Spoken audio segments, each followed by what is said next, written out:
Welcome to the AI Applied podcast. I'm your host, Jaden Schaefer. Each week, I cover breaking AI news, tools, and interview experts giving you actionable tips on applying AI into your career, job, workflows, and life. Make sure that you go to aibox.ai, link in the show notes, to join the waitlist for our new AI platform. We're going to be launching an incredible platform that allows you to build anything you want with workflows in AI. So you're able to chain together ChatGPT and image generators and audio generators to make really powerful apps for your organization, or you can host them on our marketplace and actually generate royalties from them. So make sure to go to aibox.ai and join the waitlist. In addition, if you like the podcast, if you could do me a massive favor and please leave us a review on Apple or Spotify or wherever you listen to your podcast. This helps me be able to get better guests on here as they check the reviews to see how you guys are liking it. So if you could please do that, I would really appreciate it. There is breaking news in AI today. So recently on, I believe, 4chan, the parameters and the model weights for GPT-4 were actually leaked. So this is really interesting. People have been making commentary. This was posted on Twitter, and subsequently it was deleted by the user, but we have internet archives of that original tweet, which we can break down. And then a lot of people have been making summaries of this, putting it on Reddit and sharing it. Of course, my assumption is that, OpenAI has threatened lawsuits against anyone who is, spreading this confidential information. And so that's probably why the original tweets were taken down. On my end, of course, I'm just a commentary on this topic, so I haven't seen any of the leaked data, but I'll talk about the commentary, what people are seeing. And I think this is really interesting based off of the implications we're going to see in AI from this. I think this will be interesting to see. This is kind of like the equivalent of the Coca-Cola recipe being leaked.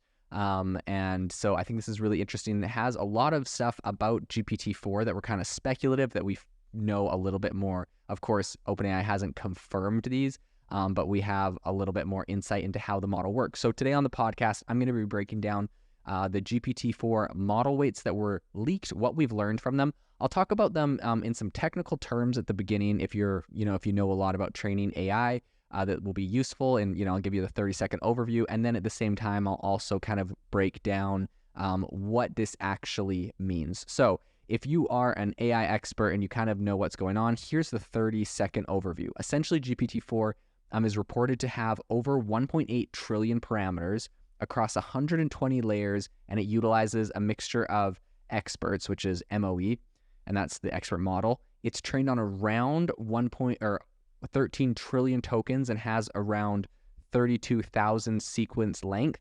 The training cost for it is estimated to be around $63 million, and inference costs are higher compared to previous models. So other details include parallelism strategies, dataset mixtures, and speculation about its performance. That is the 30-second overview on a technical perspective. But if you are not a data scientist training AI models, here's what I think you should know. First off, the fact that it has 1.8 trillion parameters is really important because this actually passes the size of its predecessor, which is GPT-3, by over 10 times. Because they announced what was in GPT-3, they did not announce what was in GPT-4, and there's a bunch of different reasons for that. There's a little controversy around it, and so it would appear that it's 1.8 trillion, which is pretty insane.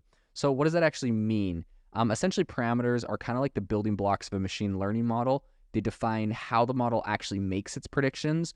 So the more parameters could potentially mean a more sophisticated, intelligent AI, and especially when we see kind of a jump in that size. Part of GPT-4's approach includes what's called a mixture of experts, or an MOE model. And essentially, this is a method of organizing a machine learning model into smaller pieces, or experts, which essentially specialize in different parts of the data. So the strategy is a bit like having, different departments in a company.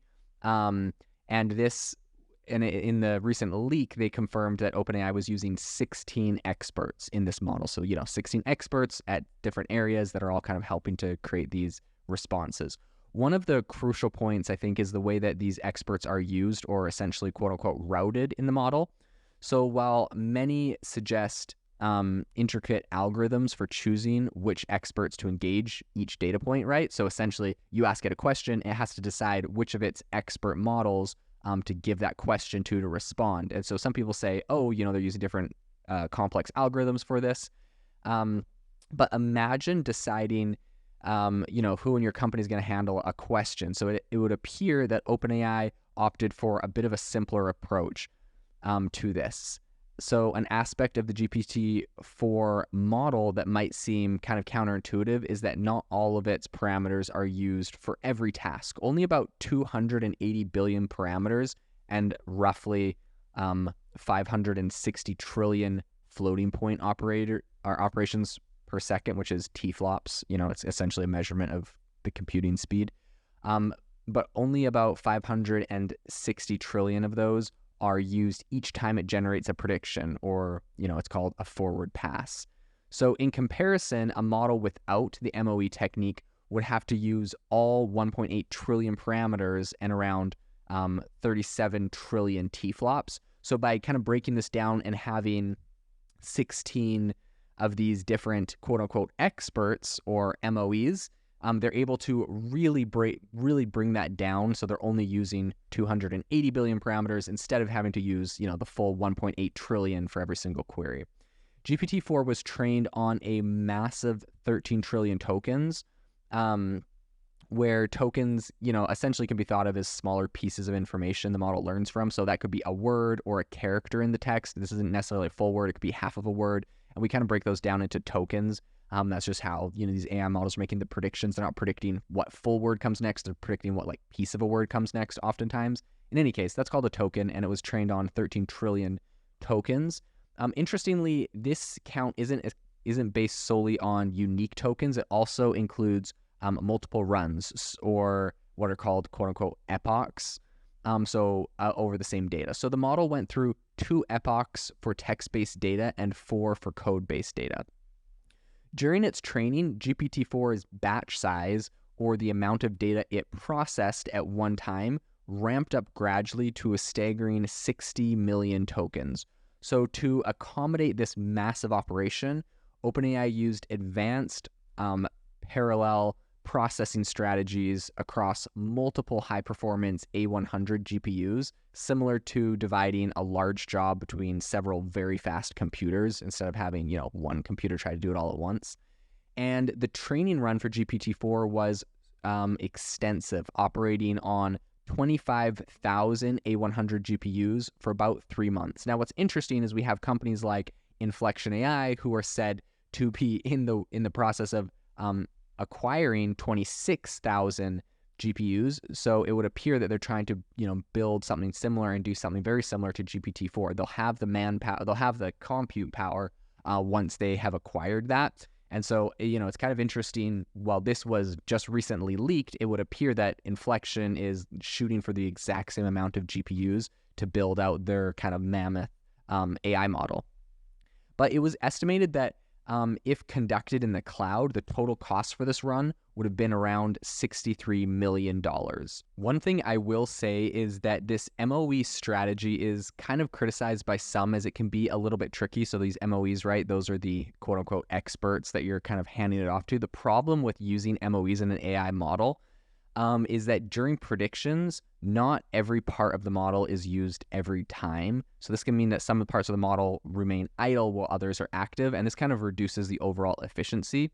And as part of its design, GPT-4 includes a vision multi-module component, which means that it can actually process both text and visual inputs. Now, this isn't something that, a lot of we're seeing or using or being advertised on, ChatGPT, for example. But the fact is that it is capable of doing this. And this is actually really interesting. This leak just came out because someone recently posted that with ChatGPT's new their new code element that they've just added to it, people have said that it actually has facial recognition in there where it can actually recognize faces if you get an image of a face on there. So that is very, very interesting. It evidently does indeed it is, multi-modular. It does do text and images, which is really interesting.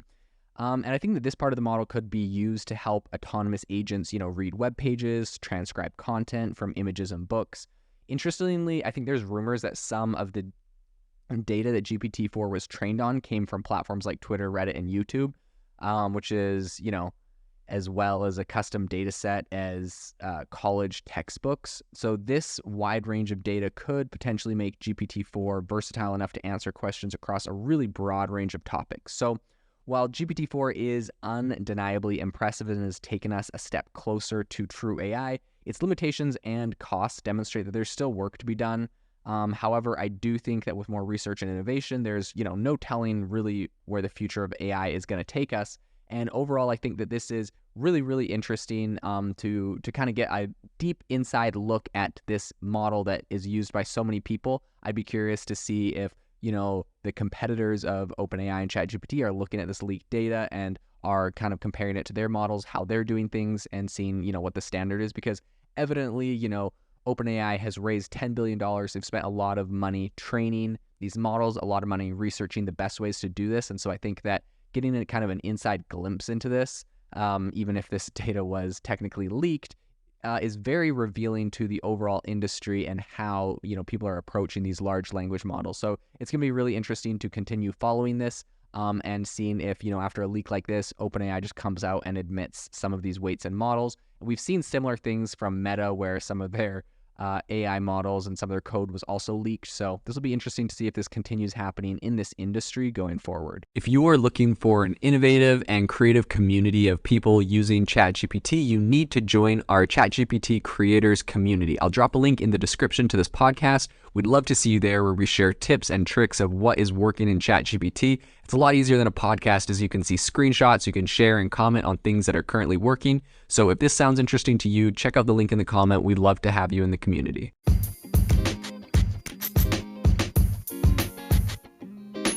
Thank you for tuning in to the AI Applied podcast. Make sure to rate this wherever you listen to your podcasts, and have a fantastic rest of your day.